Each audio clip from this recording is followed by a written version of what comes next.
line, we're joined by the department spokesperson, Macintosh Polela. Good evening, Macintosh, and thank you so much for your time. Firstly, do you consider what happened in Cape Town as evictions? Well, look, the Minister has already called the Premier, the Councillor and the MEC to just find out what exactly was happening, and she was receiving mixed messages about what the real story was. One of the stories is that the people were erecting new shacks and they had to be stopped, and the other one was that they were being driven by the EFF to invade the land. And so what she has committed to do was to go to Cape Town this week to find out exactly what is happening. Yes, but do you consider as the department what happened in Cape Town to be evictions? Look, we don't know yet. Like I said, we're getting mixed messages, and hence the Minister wants to go and find out exactly what is happening, because the Premier didn't know. The MEC told us that what was happening was that the people were erecting new shacks. They had been evicted there some time ago, and that's the same story from the councillor. And then there's the story about the EFF being involved, and the EFF was called, and they said they were not involved. And hence the Minister is going there on a fact-finding mission to get to the bottom of the situation. So at this point, just based on, I imagine, some of the footage and the visuals that you've seen about on what happened there, you're not willing to say that these were in fact evictions. So the City of Cape Town, you think, could well have been justified in their actions? Well, we don't know yet. We try and find as much information as possible. For instance, in the issue of what happened in Durban, we got a call from Abahlali Mjondolo, for instance, who told us that there were evictions in Durban. And when the mayor was called, the mayor said no, it was people who were erecting new shacks, and when they were prevented the previous day, and they came back overnight.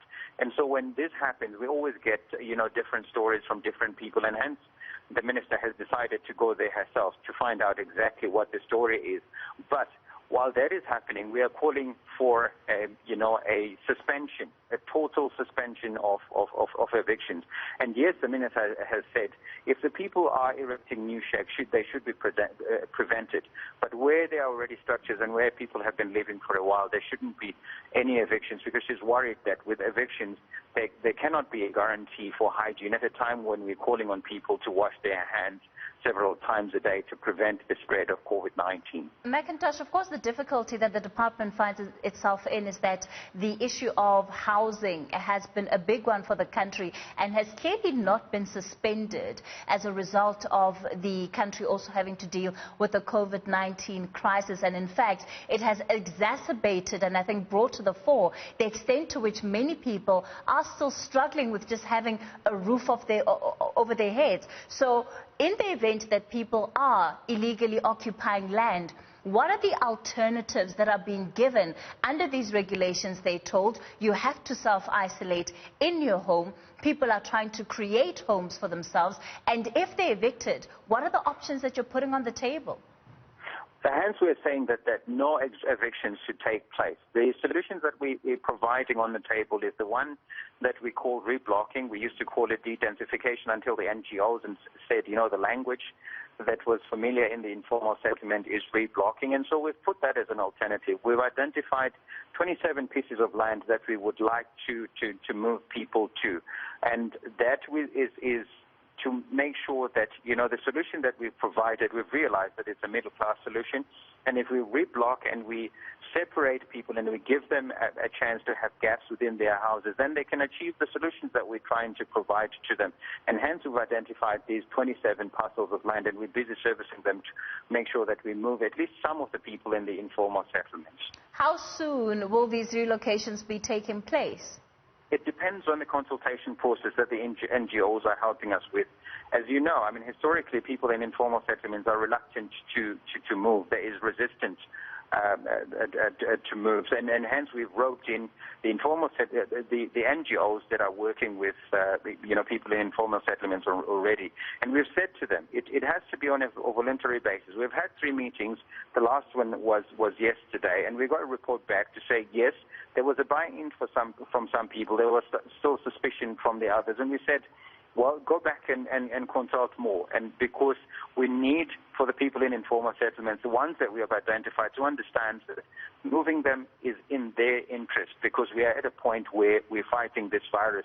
Imagine a COVID-19 spreading through an informal settlement. We don't want to find ourselves being overwhelmed with the situation. But of course, once you move people, does this move come with guarantees that at the very least people will have access to basic services, or are they basically going back to face the same conditions that they would have been facing in their communities?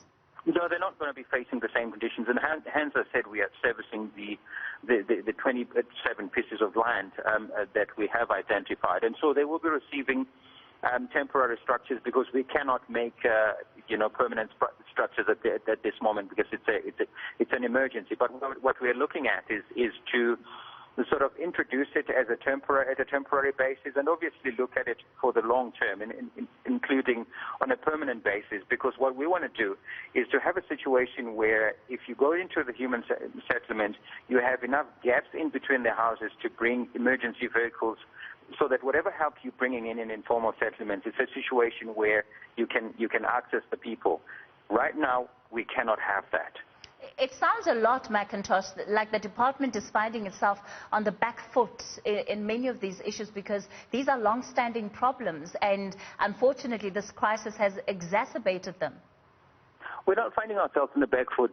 Funny enough, it's a situation that we have been working on as part of upgrading the informal settlement. What has happened now is that we find ourselves in an emergency, and the situation has called on us to do this, on a very short-term basis, and hence we've decided to use the opportunity to say, hey, this is what we've been talking about all the time.